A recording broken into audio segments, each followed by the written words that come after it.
Hello! Today's video is going to be a bit different than announced previously. In the previous video I said I would show you how to get from London Paddington Station to London Heathrow Airport on the Heathrow Express.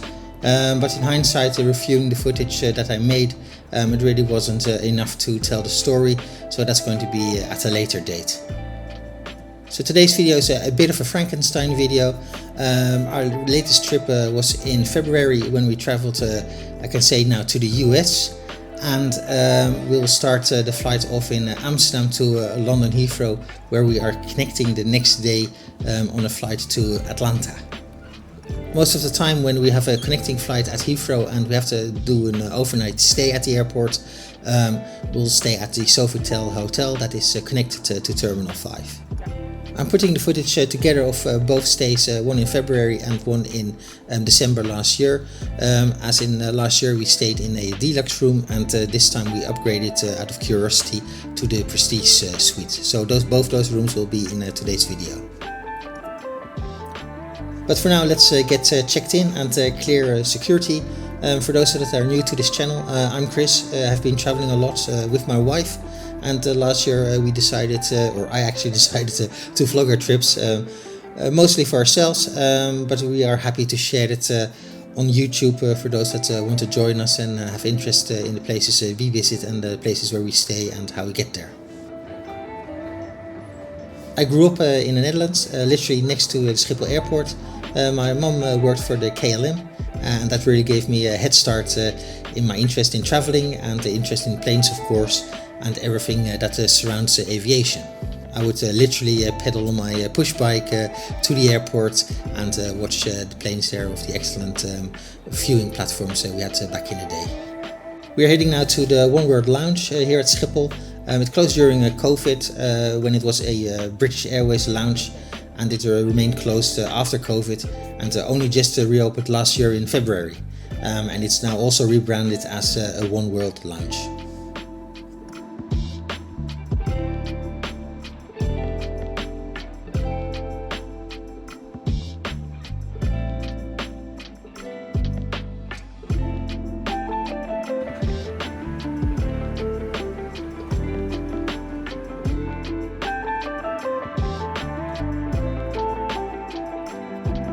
The old lounge was fine, but it was very limited with its food selections and drink selections, and they've made really a massive improvement in that area in the current lounge.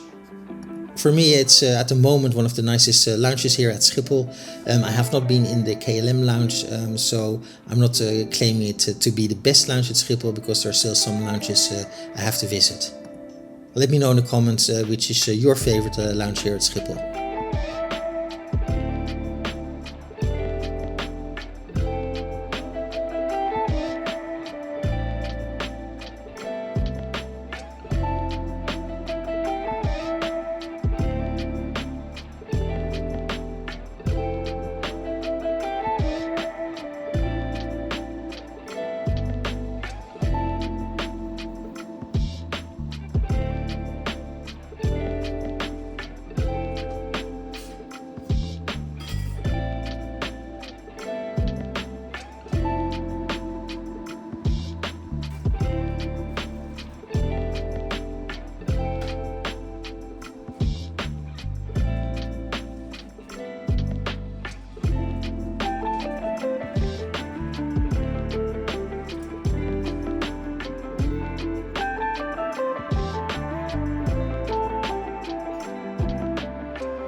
So after the standard long trek towards the gate, the plane was already there.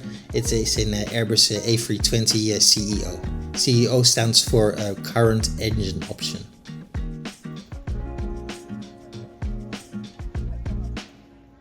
In the air bridge, I noticed the first officer standing in front of me.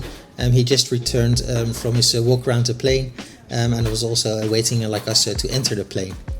So I put on my bolt shoes and asked him if I could do a quick pan with the camera of the cockpit, and he said that was absolutely fine.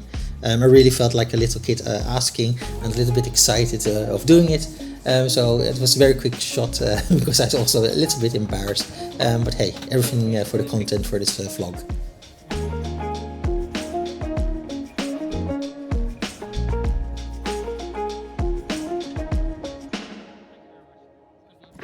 We were sitting in row 1 and then something happened which I guess most aviation vloggers dread.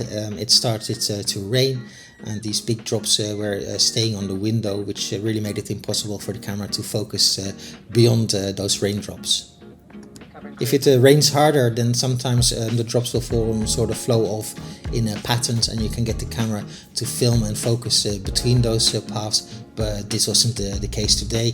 And it's really annoying because you plan a trip for a long time and then this happens. It's out of your control. And there are more things that can go wrong, like direct sunlight and that's facing you directly down the camera. That can ruin a shot. Dirty windows can hinder. And of course, as I found out in a later video of this trip, there was a very scratched up window and the camera focused all the time on those scratches and also could not get a sharp view of the outside of the plane. I have included the takeoff footage after about 100 meters in the roll of the water is running off the window as we get up to speed, so there is some nice takeoff footage there.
The crew were absolutely great. It was a large business class cabin, but they worked very efficiently. It was 11 rows of business class, so that's quite a lot of mouths to feed and drinks to pour. But they handled it really good, and we even got a second round of drinks, so that was very impressive.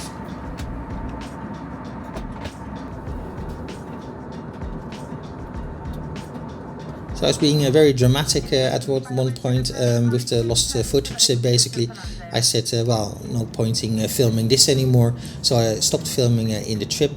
I didn't film the meal, but after the meal, I kind of settled down. Maybe it was the gin, and I started filming again. It was going to be, an early evening landing. The light was going to be good, so I'm glad I filmed that.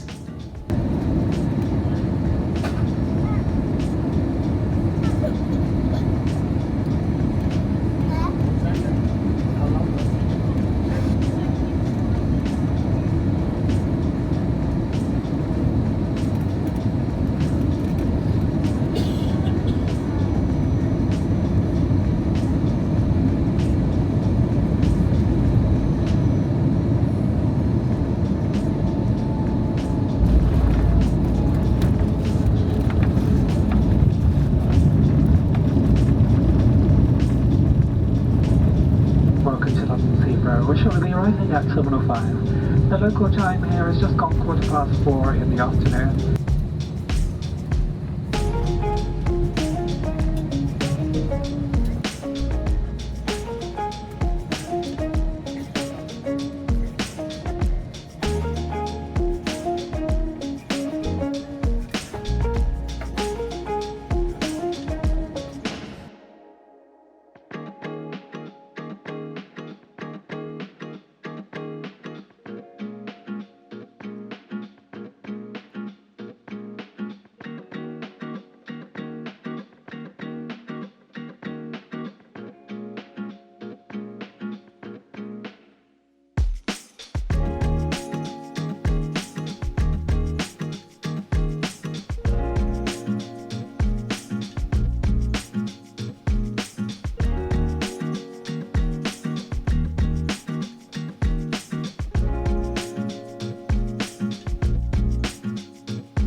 We are staying the night before traveling on to the US at the Sofitel. This hotel is connected to the Terminal 5, so it's very easy and very handy to get access to. We do this just to make sure that we catch our connecting long-haul flight. It happened to us before when there was fog in Amsterdam, and our plane was very delayed and we didn't make our connecting flight. So just to be safe and rather than sorry, we come in the evening the night before and stay here. So just to make sure that we're going to catch the plane. The Sofitel opened back in 2008 when this terminal was built. It's a luxury hotel, but it is showing its age now, and it doesn't feel as luxury anymore as it used to do in the past. There's no urgency really for these hotels to renovate or to spend millions and millions to redo the hotels, because they've got a steady stream of incomes of layover passengers like us. The airline puts up their crew here, and also of course when flights are cancelled, the airlines will also bring the passengers here. So yeah, there's no motivation really to bring everything to a halt and to start renovating the hotel. But to be honest, they do the best with what they have. The rooms are clean, and the staff are also very good at this hotel, so we still enjoy coming here. Like I said at the start of the video, this video is shot over 2 periods. One was back in December, around Christmas, so that is why you will see some Christmas decorations in some of these shots. And the other stay was in March, and then the Christmas decorations will have magically disappeared. There are 3 shops here in the lobby. There's a sweet shop, there is a shop that sells smelly stuff, and also there's a sort of a general shop that sells you souvenirs, plugs, snacks, drinks, basically all the basics. There's a bar here downstairs in the lobby. This time there was a barman that was making excellent cocktails, although they are very light on the alcohol, if you know what I mean. Over there you've got the escalators and the lift. Those will take you up 1 floor, and that will take you to the connecting bridge that will take you to the terminal. The Vivre restaurant is also here, and we'll be eating there quite soon. There's a tea salon on the other side of the reception, which is closed now, as is the takeaway counter, which is also closed now. Down here is also another bar, which I think is for events. I've never seen it open. And then there's also up those stairs the lounge for those members who have lounge access. And to our left here is La Belle Époque, a fancy restaurant. The hotel also has a conference center, a spa and a gym. We will show you 2 rooms in this video. The first room is the luxury room, and the second room is our recent room, which is a upgrade to the Prestige suite.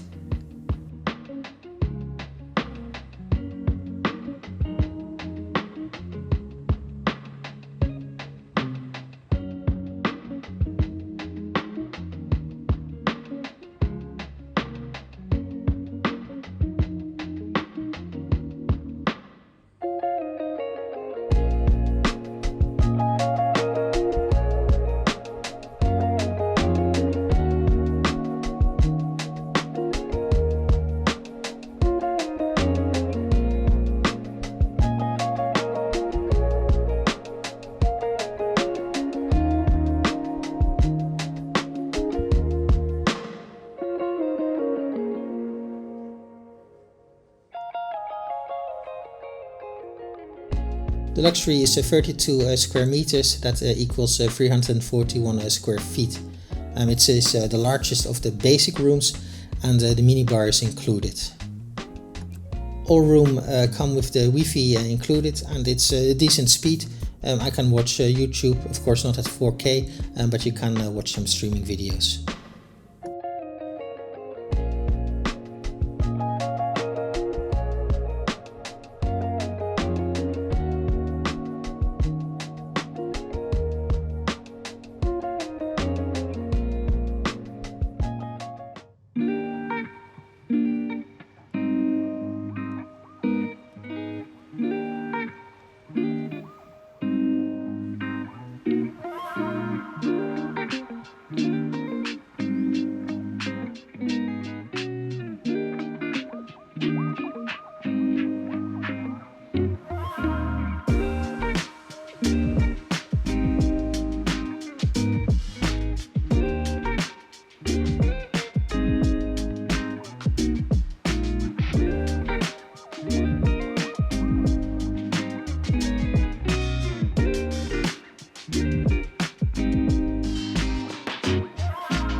We're having a meal at the Vivre restaurant downstairs.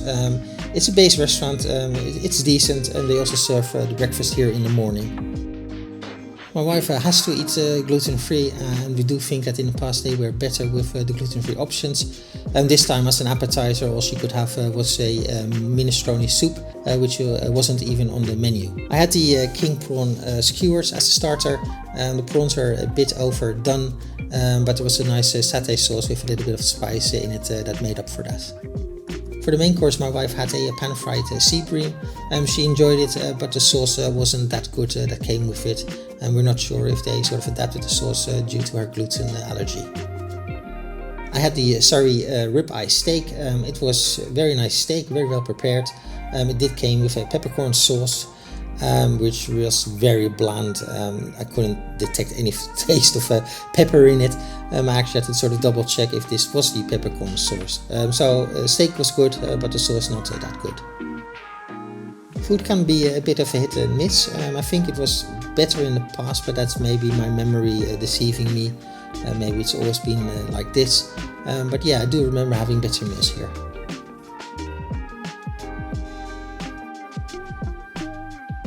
So on our last trip, we upgraded to the Prestige suite. We stayed here before COVID, so I thought it was interesting to compare it then to now. And a lot has changed. So pre-COVID, you got some welcome pastries that were there in the room. You had the spa access and also Hermé bath amenities, a free minibar and lounge access. Hermé is gone, as is the spa. We didn't get any welcome pastries. All that remains is the lounge access. We did visit the lounge, but it was very busy, so it didn't feel right to film there. It was very good, the staff were great, and there were lots of options, much more than in the previous visits. The room is spacious, advertised between 54 square meters and 64 square meters. It has a separate living and dining room, and also a second guest toilet. As you can see, the decor is pretty much the same as the deluxe room, so is it worth an upgrade of $240? No, if you're a couple, get the deluxe room. I think that is the better room.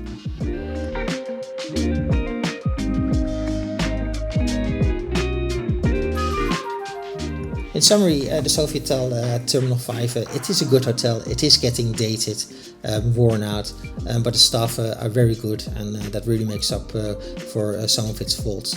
It isn't a cheap hotel, but its location, its connections to Terminal 5 really makes it very handy for travelers. Hope you enjoyed the video. If you have stayed at the Sofitel, do let me know in the comments your thoughts and opinions on your stay at the hotel. Also, if you can recommend any other airport hotels, do let me know also in the comments. The next video will be a trip report of our flight in first class towards Atlanta in the USA. So that's going to be a very nice video, so do come back for that one.